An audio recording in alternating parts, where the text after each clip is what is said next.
I know that these videos always try to bait you and say like, this is the most important video you'll ever watch or whatever, but I do truly think that if you watch to the end of this video, you're going to get something out of it that may or may not be life-changing. We'll see. I'm not going to waste your time, and I'm going to get right into it. It's a concept called the self-improvement bridge. But to fully understand this concept, we first have to look at, what is self-improvement and really how do most people get started? So when you think of getting started on self-improvement, what do you think about? The gym, right? When I was first starting, I was 15 or 16, watching these videos, everyone tells you to start with the gym. And it makes sense because when you go to the gym, you build discipline, you build all these kind of fundamentals, a good physique, and you get healthier. It's a really good place to start out. And it really is the textbook definition of self-improvement. See, when I think about self-improvement, I define it as improving yourself. In a sense, you go to the gym and you work out, but you don't really know how to do anything. So you go home, you watch content about how to do the form better, how to get better at the thing, and then you go back to the gym and you get better the next day. You improve that skill. You're improving yourself. There's nothing inherently wrong with this. Actually, it's a really good thing. And I think that, for the first few years, everybody should self-improve. And you say, wait a second, everyone should self-improve? Like, you're saying that like there's something else that we should end up doing. And here's the truth of the matter. When you go to the gym, you watch content, you work out, it's all about yourself. You're self-improving. But there's a slight problem with that. See, think about it. If you were to watch content, consume, go to the gym, work out, whatever, you do that, you get bigger, you eat healthier, you learn more, and you do this throughout your life forever. You're 90 years old now. And you're really big, you're really fit, you're really in shape, but that's it.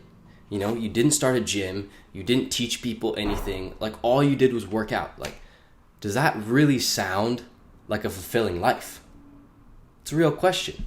And most of you would answer no, like I want to live a life where I contribute back to society. I don't want to just be in my monk mode hole, my whole life. And so this is where the concept of the self-improvement bridge comes in.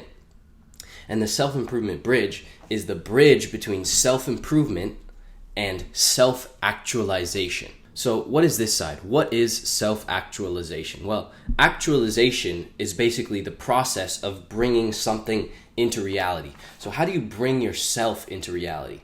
Well, in my opinion, it's through other people. Humans are meant to interact, meant to give and get from other people. It's all about connection. And so I feel that when you improve yourself, then you share that improvement and you share what you've learned. That is self-actualization. And so, you say, cool, creation, that's fire. But why would I want to do that? And so the first point, which I laid out before, is that when you self-improve your whole life, it's a really actually pretty horrible. It's a pretty bad cycle to be in. It's a lot of consumption, and you end up just feeling really shit. I'm sure that you yourself have gone days where you just watch 5+ hours of self-improvement content and really do nothing but go to the gym. You're like, wait a second, that day kind of sucked. So there's that point, but there's also another point, because when you start to do self-actualization, you make money. It's all about a trade. So in self-improvement, you're trading your attention and your money for value, for knowledge. Someone else is giving you their knowledge for your attention, which is good when you don't know anything. But when you do know things, you don't want any more knowledge. So you have to trade your knowledge for their money. Self-actualization. So when you get to a certain level, you have to switch between the two and you have to take the bridge. And now when people hear this, they mainly ask two questions. First is, how do I know when to take the bridge? And second is, why don't more people take the bridge? Why aren't more people creators? So first off, I want to say, you can take the bridge when you first start.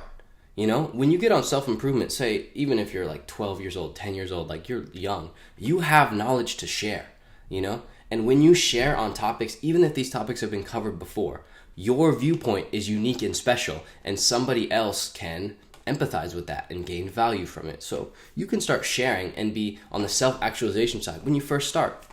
And let me clarify, there's no one side that you're on. Self-improvement and self-actualization, consumption and creation go hand in hand. First you have to consume, then you have to create with what you know from consuming. So you can do it off the get-go. But I do think that when you're first getting started, it's not a bad thing to spend a few months to a year just consuming, learning everything and getting your mindset right, and then, going off and creating with what you have. Because the truth of the matter is, you have to give value. Like these videos, you have to give value with them. And that's something that, I made a mistake on, is I was creating from a self-improvement perspective. I was creating from a consumer's perspective. The videos I created, they weren't geared towards the audience, to other people, because, they were basically journals for me. They were diaries for me. It was just for myself. It wasn't for others. But when you're in self-actualization, you're in that creator mindset, you really have to gear your content to give value to other people. And so you say, okay, so self-actualization is amazing, gives you money, gives you fulfillment, and you can start right now. So why don't more people start?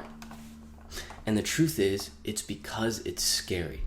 When you consume, when you're on self-improvement, you are the judge, in a sense. You can watch a video and you can think to yourself, this video sucked. Like, it was not good. It was not a good video. You can comment, this video is horrible. You're the judge.